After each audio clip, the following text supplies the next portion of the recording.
Alô, galera que gosta e acompanha o futebol goiano, forte abraço a todos vocês, em especial aos colorados.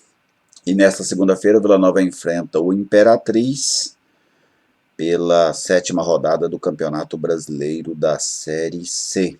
O primeiro turno vai caminhando aí para o seu final.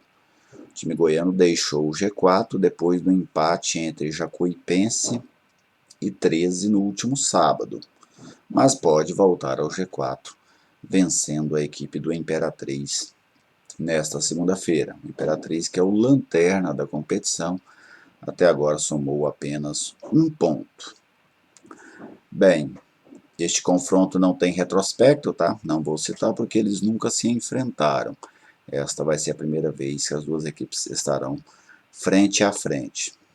O Vila Nova vai para a sua, provavelmente, né? Hoje nada é confirmado com antecedência, mas é a 4ª vez que o Vila Nova vai utilizar o mesmo time. Fabrício, John Leno, Donato, Adalberto, Mário Henrique, os dois volantes Pablo e Dudu, a linha de 3, na armação Lucas Silva, Biancucci e Tales, lá na frente o Enan. Existe uma expectativa da estreia do Celcinho, mas o Celcinho não chegou tão bem condicionado fisicamente, precisa de alguns dias para estar apto, e ainda não foi regularizado. Então o John Lennon segue na lateral direita do Vila Nova. É bacana ver o time do Vila ganhando este lodo, né, vamos dizer, essa equipe vai se aprimorando com tantas partidas consecutivas. Ainda existem algumas falhas, o Vila ainda sofre ali no último passe, no último terço do campo o time está encontrando uma certa dificuldade em criar, uma dificuldade também em finalizar bem. São ajustes necessários na equipe do Bolívar. O Vila até consegue sair bem para o jogo, consegue controlar bem a bola, ter uma boa posse de bola, tem sofrido pouco defensivamente, tanto é que, com exceção daquele jogo atípico contra o Ferroviário, que o Vila Nova tomou 4 gols, nos demais 5 jogos da competição o Vila tomou apenas 1 gol, que foi para a equipe do Manaus. Então o Vila tem tido uma boa estabilidade defensiva, está pecando realmente no setor de criação. Lucas Silva muito apagado nesses últimos jogos, o Tales tem oscilado um pouco, o centroavante Enan ainda não foi aquele jogador que se criou uma expectativa, inclusive minha, né, que tem um cronista que nunca erra, mas o Enan foi um jogador que eu elogiei a contratação dele. Então até agora, se ele decepciona o torcedor colorado e a comissão técnica do Vila, decepciona a mim também.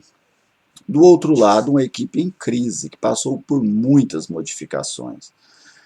Se você quiser, inclusive, saber mais detalhes do Imperatriz, eu vou deixar aqui no canto superior do vídeo o episódio do Quem São Eles, que eu gravei com o Mário Reno, repórter da Rádio Mirante de Imperatriz, no qual ele deu detalhes sobre a equipe maranhense.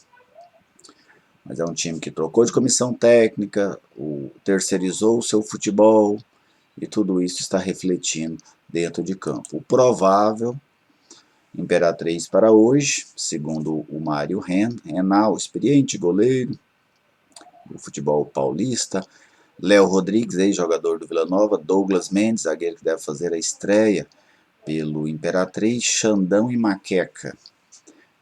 No meio deve ser 3 volantes, Felipe Artal, Carlão e Jocinei, esses 3 são volantes, e o Judson mais responsável pela armação das jogadas. Lá na frente o Guilherme Garré e o Anderson Cavalo, sim, aquele mesmo Anderson Cavalo que atuou pela equipe colorada aqui e não deixou nenhuma saudade. Esse time é comandado pelo Estevão Soares, que também já passou aqui no futebol goiano, dirigindo a Anapolina. O favoritismo do Vila é muito claro, para mim é o jogo em que o Vila é mais favorito até agora dentro deste campeonato brasileiro, mas é preciso observar com seriedade, porque esta primeira fase é uma primeira fase de pontos corridos. né, dentro dos grupos, mais pontos corridos. E em competição de pontos corridos, tem alguns clubes, alguns times, algumas comissões até, que têm uma dificuldade em compreender o que se vale. Ganhar do Santa Cruz no Arruda ou ganhar do Imperatriz no Onésio Brasileiro Alvarenga vale a mesma coisa, 3 pontos. Então, com a mesma seriedade que o Vila tratou os jogos até agora na Série C, precisa tratar este jogo diante do Imperatriz. Tratando este jogo com a mesma seriedade, com o mesmo compromisso, automaticamente o Vila estará muito próximo de uma vitória diante do bagunçado Imperatriz, né? Trocou de treinador 2 vezes só depois da pandemia, trocou o departamento de futebol, trouxe quase 20 jogadores, então teve quase 20 casos de Covid, tem 2 jogos a menos na competição por conta disso, né, jogos que foram adiados por conta da Covid, então o Vila vai encontrar pela frente um adversário que ainda busca uma melhor organização. Na última rodada, tomou de 6 do Paysandu na estreia do técnico Estevão Soares. Então, o Vila é sim bastante favorito, apenas precisa tratar o jogo com muita seriedade. Essas são as minhas impressões para esse jogo entre Vila Nova e Imperatriz, no Onésio Brasileiro Alvarenga. Te convido a acompanhar a transmissão pelo Maicujo, a CBF TV. Eu vou comentar este jogo para a CBF TV, né, aí nas plataformas digitais, e você fica convidado aí a deixar o seu convite, o seu comentário, as suas análises. Se você concorda, discorda do que eu disse aqui, te convido também a inscrever-se no canal, se ainda não é inscrito, a compartilhar, a curtir os vídeos, pois assim você fortalece este espaço de debate do futebol goiano. Uma ótima semana a todos, boa sorte ao Vila Nova diante do Imperatriz, que o time goiano consiga vencer e voltar ao G4 do Grupo A da Série C do Campeonato Brasileiro. Até a próxima.